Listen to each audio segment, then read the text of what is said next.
Hello, good evening. Welcome to the quantitative data analysis techniques. Happy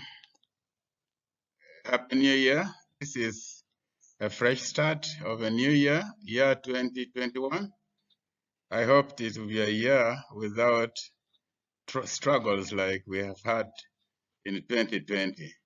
So today I'm privileged to introduce to you the quantitative data analysis techniques, and we shall start with the first part, which is much lighter, namely correlation analysis. What is correlation? Correlation is the estimate of the relationship between two quantitative variables without being able to infer causal relationships. Correlation is a statistical technique used to determine the degree to which two variables are related. When you talk about correlation, we are not talking about cause and effect. Many students make this mistake over and over again. They think that if they calculate the correlation, they are as well able to tell what causes what and to what magnitude. So correlation does not infer causal relationship. As the name suggests, it is simply the degree to which the two variables are related, not one causing the other. X is simply related to Y, but we do not know to what magnitude. So causal effect is not expected. Now, in statistics, when you have data for X and data for Y, the first thing you can have is a scatter diagram. If you have data for X, which is normally our independent variable, and data for Y, which is normally our dependent variable. If you plot the data for every value of X, if you plot the data for every value of X, you will find you can be able to plot this in a diagram, in an XY diagram. And this is a sample which you see in front of you there. So a scatter diagram is simply a rectangular coordinate with two quantitative variables, X and Y. One variable is called the independent variable X, and the second one is called the dependent variable Y. The points are not joined, they are just scattered. That's why it is called scatter diagram. The issues of frequency table does not come in. But if you have the values on the scatter diagram, you can have, and for example, we have an example here where we have X is weight, and then Y is the blood pressure. So when the weight is 67 kilogram, the blood pressure is 120. When the weight is 69, the pressure is 125, and so on and so on. So you have X on the first row, and then you have Y on the second row. And when you plot these figures on a diagram, on an XY coordinate, you'll find the values of Y represented by the yellow dots that you see in the scatter diagram. Now, if you draw a line of best fit, you'll find that you have a line that is as close as possible to the dots in the scatter diagram. That line is called the line of best fit. And if eventually you move one step further, you will eventually be able to say that there is a correlation between the weight of a patient, and his blood pressure. The weight of a patient or the weight of a human being and the systolic blood pressure. And that line of best fit kind of estimates that relationship. So scatter plots are patterns of data that is indicative of the type of relationship between your two variables. We can have positive relationship, we can have negative relationship, we can have no relationship. So this scatter diagram we have here is more of positive relationship. So if you drew a line of best fit from left to right, you will find that it is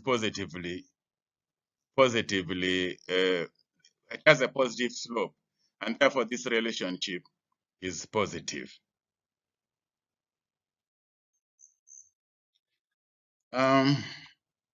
This is another relationship which is positive, because the positive relationship is such that, for example, as the age increases, like here we have age in weeks, as the age increases, the height of somebody also increases. As the age increases, the height also increases. If this, for example, is a baby, at week 10, the height of the baby is somewhere, let's say at week 20 or 22, the height of the baby is about 1 centimeter. And it goes on and on. As you move to age, as you move to week 60, the height of the baby is about 10 centimeters and so on. So when you plot those figures on a scatter diagram, you'll find that there is some kind of a relationship. The dots are following a particular pattern towards the right. And so the higher the age in weeks, the higher the height in centimeters. That is a positive relationship. There's also what we call a negative relationship. For example, there's an example here of the age of cars and reliability. You know, if you have ever driven, that the older your car is, the less reliable it is. The younger the car is, the more reliable it is. So that's why people sell their cars after 3 or 4 years, because they know as the older the car, the more unreliable it is. So that is a negative relationship. So 1-year-old car, reliability is high. 2-year-old, 3-year-old, 5-year-old, reliability keeps on dropping. So as one goes up, the other one reduces. That is a negative relationship. And you can see this, the scatter plots are actually running from right to left. That is a negative relationship. There are also cases where there's no relationship. For sure, if you look at the scatter plots in this box, in this square, you will find that there is actually no relationship. The plots are all over the place. So you can't say the pulse rate of a human being is related to the weight in pounds. The pulse rate and the weight in pounds are not related. So in that respect, there is no relationship. So it's also possible in your research, when you collect data for X and you collect data for Y, and you try to plot them on a graph, you might end up finding no relationship. It's not a crime not to find a relationship. Some students want to force a relationship where there's no relationship. If there's no relationship in your data, please report them as they are. Don't try to create a relationship which does not exist. So what is the correlation coefficient? Correlation coefficient is normally denoted by R, and it is, sometimes they call it Pearson's correlation or product moment correlation coefficient, but simply correlation coefficient. It measures the nature and the strength between two variables of the quantitative type. It just measures the nature and the strength of two variables of a quantitative type. The sign R denotes the nature of the association. So normally when you see a symbol R or sign R, we are talking about a correlation, while the value of R denotes the strength of the association. It has values. It ranges from, for example, 0.1 all the way to 0.999 and so on and so on. The lowest is 0 definitely, and the highest is 1. So anything in between 0 and 1 is possible. So that is the value, and it shows the strength of the relationship. If the sign is negative, positive, it means the relationship is direct, meaning an increase in one variable is associated with an increase in the other variable. And a decrease in one variable is associated with a decrease in another variable. That is positive correlation. They both move in the same direction. X increases, Y increases. X decreases, Y decreases. That is a positive correlation. If the sign is negative, it means an inverse or an indirect relationship, which means an increase in one variable is associated with a decrease in another. We've just had an example where the age of car and reliability were plotted. The higher the age of a car, the lower the reliability of a car. So that is a negative relationship, an inverse relationship. So the value of R ranges between -1 and +1. So if you draw a plot like we've drawn one plot here, from 0, if you take the 0 point, which is in the middle here, from 0 up to -1, you have the indirect relationship. And from 0 up to +1, you have the direct relationship. If you have a -1, that means perfect correlation. But negative, if you have +1, that means perfect correlation, but positive. In between there, you have things like 0.75 would be a strong negative correlation if it is negative. In between there, like 0.5 would be intermediate relationship. And 0.25, for example, would be a weak relationship.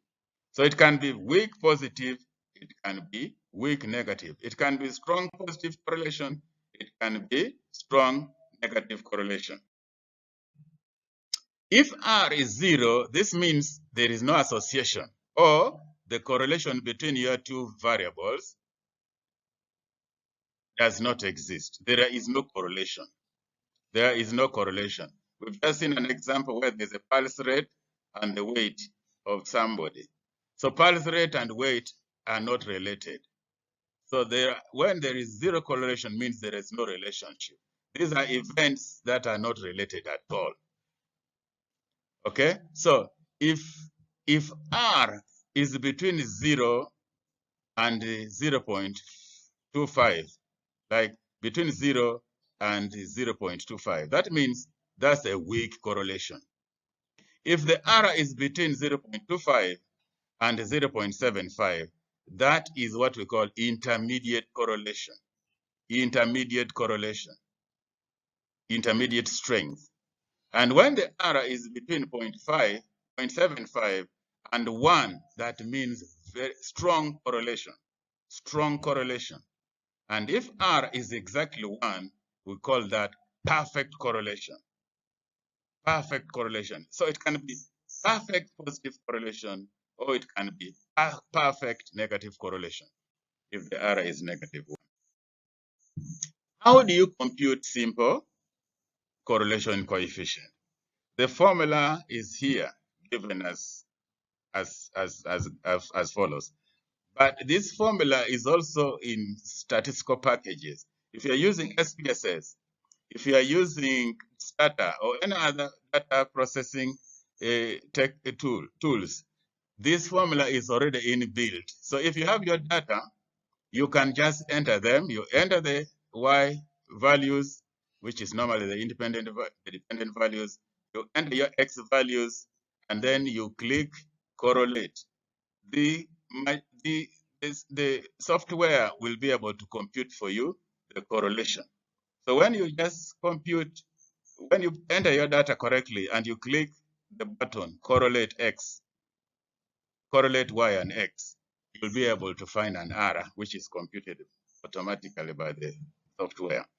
But the formula is here. If you want to prove whether you are correct or not correct, what you need is just the formula. The formula is very simple. R equals sum of x times y minus sum of x times sum of y over n. The overall divided by sum of x squared minus, in bracket, sum of x squared n times sum of x y squared minus, in brackets, sum of y squared over n, the whole of it square root. Complicated formula, but it has been simplified by the software. An example. A sample of 6 children were selected. Data about their age in years and weight in kilos was recorded as shown in the following table. You are required to find the correlation between the age and weight. So you have here, one child is 7 years, the weight is 12 kilos. Another one is 6 years, the weight is 8. Another one, 8 years, the weight is 12. 5 years, the weight is 10. 6 years, the weight is 11. These are about 6 children. Different ages, different weights. So if you want to know, is there a correlation between the age and the weight?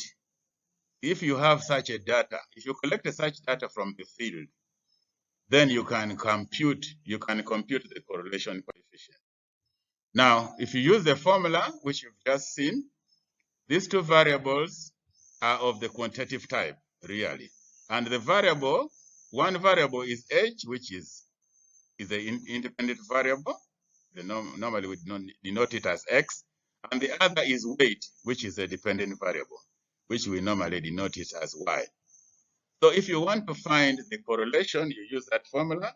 Or if you use software, SPSS or Stata, you can be able to compute that. But if you use the formula, you need just to compute these. For example, you need X times Y, which is basically, for example here, 7 times 12, which is 84. You need 6 times 8, 48. 8 times 12 is 96, and so on. After that, you need x squared, which is basically the age in years squared. 7 squared is 49. 6 squared is 36. 8 squared is 64, and so on. Then you need y squared, which is basically the weight squared. Weight squared. 12 squared is 144. 8 squared is 64. 12 squared is 144, and so on and so on. Then at the bottom, you need to find this sum. The sum of x, the sum of y, the sum of xy, the sum of y squared, x squared, and the sum of y squared. Once you have that data, you can be able to substitute it in the formula that we have just seen. And by substituting, you'll find that R is equal to 0.59. And for those who have been following, you'll find this is a high correlation. This is a high correlation because it is above 0.75. It is a high correlation, positive correlation, high positive correlation. So age and the weight of a child are positively related, unless the child is terribly stunted.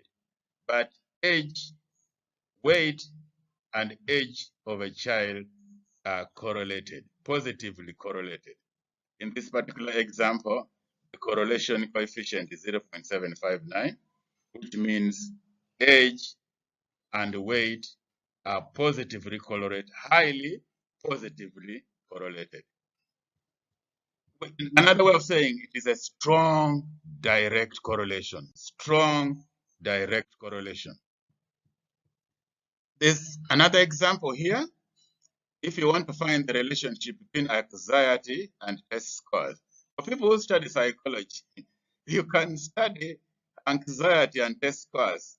Students normally, when they hear a test, they lose balance. The word test alone disorganizes them. When you say tomorrow there's a test, peace disappears from students. So anxiety and test score, are they related? If you want to compute the relationship between anxiety and test scores, you can even guess whether they are positively correlated or not. Anxiety and test scores, are they positively, strongly correlated, or positively, weakly correlated, or negatively? So these are issues that you can compute. The same formula we have just used. You have anxiety as X, you have your test scores as Y. You square the X, you get this column 3. You square the Y, you get the column 4. You multiply X by Y, you get column 5. And then at the bottom, you have the X squared, the sum of X, the sum of Y, the sum of X squared, the sum of Y squared, and the sum of XY. Once you have those, you can substitute them in your formula. And once you substitute them, you'll find a correlation coefficient of minus 0.94. This is a strong negative correlation. The higher your fear, the lower the test score you'll get. The less your fear, the higher your test score. So this is true. You can prove it by yourself. There's a relationship, there's a correlation between fear, anxiety, and test scores, and they are negatively related. Okay? So this is what we call indirect strong correlation. Indirect strong correlation, or high negative correlation. High negative correlation. So there's another type of correlation called rank, or Spearman rank correlation. It's normally denoted as RS, as opposed to the other one we have been dealing with. Yes. So Spearman rank correlation is a non-parametric measure of correlation. Non-parametric. This procedure makes use of two sets of ranks that may be assigned to the sample values of X and Y. Ranks, as opposed to the numerical values you have been dealing with. Spearman's rank correlation coefficient would be computed in the following cases. Both variables are quantitative. Both variables are qualitative ordinal. They are qualitative, but they can be ordered. They can be ordered 1, 2, 3, 4. One variable is qualitative, one variable is quantitative, the other is qualitative ordinal. So in those are cases where we use Spearman's rank correlation. The case we have just been dealing with the ordinary correlation coefficient is that both variables are numeric. X is numeric, Y is numeric. Okay, so we've been talking about age, we've been talking about weight, we have been talking about blood pressure, we have been talking about the size or weight or whatever. All those are numeric, but when you get qualitative, quantitative, ordinal, and so on, mixture of quantitative and qualitative and ordinal and numeric, you'll find that you cannot use the ordinary correlation coefficient. So you'll use Spearman's rank correlation. And the procedure is as follows. Rank the values of X from 1 up to N, where N is the number of pairs of the values X and Y in the sample. Rank them. Then rank the values of Y also from 1 to N. And then you compute the value of the difference, the DIs, for each pair of observations by subtracting the rank of Y from the rank of X. That difference are the DIs, which you have to compute. Then you square the DIs and compute the sum of the DI squared, which is the sum of the squared values. And the formula is as follows. Spearman's rank correlation equals 1 minus 6 into summation of DI squared divided by N into N squared minus 1.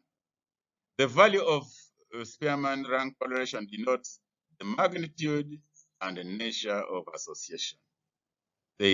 That RS denotes the magnitude and nature of association, giving the same interpretation as the simple R, which we have been dealing with, the simple correlation coefficient. They both measure the same thing, only that the data used for Spearman's rank correlation are not purely numeric. That's why we have to use a different correlation. Now, an example is here. In a study of the relationship between the level of education and the income, the following data was obtained. Okay, you went to the field, you collect data on education level and the income. And then you came back with your data. And here it is. Sample one, somebody has a level of education called preparatory. The income is 25, maybe pounds or shillings or whatever. When somebody is in primary, the income is 10 pounds. When it's university, it is 8 pounds. When it is secondary, it is 10 pounds. When it is secondary, it is 15 pounds. When the person is illiterate, it is 50. When the person is university, it is 60. Now, this data, you cannot clearly say that there's a direct relationship here. You can't. So, but you're dealing with ranking educational level. It's not a straight line that all of us are of the same education level, all of us are of the same age, or all of us are of the same marital status or something like that. There is a ranking here. There's preparatory, which is very low. There's primary. There's university, which is the highest. There's secondary. There's illiterate, which is no education at all. Call it so. So these are, you're going to compute the Spearman's rank correlation. Now, using the formula and tabulating what you have, you'll find that the level of education is column 2, preparatory, primary, university, and so on and so on. Then the Y's, the values of the Y's, the income, 25, 10, 8, 10, 15, 50, 60. Then you begin by ranking. You begin by ranking. So X is ranked 5, then 6 and 1.5, 3.5, 3.5, 7, 1.5. Then the Y is ranked 3, 5.5, 7, 5.5, and so on. Then the difference between the rank for X and the rank for Y, the difference is 5 minus 3 is 2, 6 minus 5.5 is 0.5, 1.5 minus 7 is negative, something like that. So you get the differences here. After that, you square the differences. 2 squared is 4. 0.5 squared is this, and so on and so on. After that, you get the sum of the differences at the bottom there. Once you get that, you can now substitute in the formula, and you find the Spearman's rank correlation in the formula. You get -1 times that, and then you find your answer is minus 0.1. What does this minus 0.1 mean? That there is a indirect weak correlation between the level of education and income. Sincerely, the higher the level of education, the lower your income. The higher the level of education, the lower your income. Strange, but that's what your data is telling us. Ordinarily speaking, the higher the level of education, the higher your income. But in this particular data that we have, the higher the level of education, the lower your income.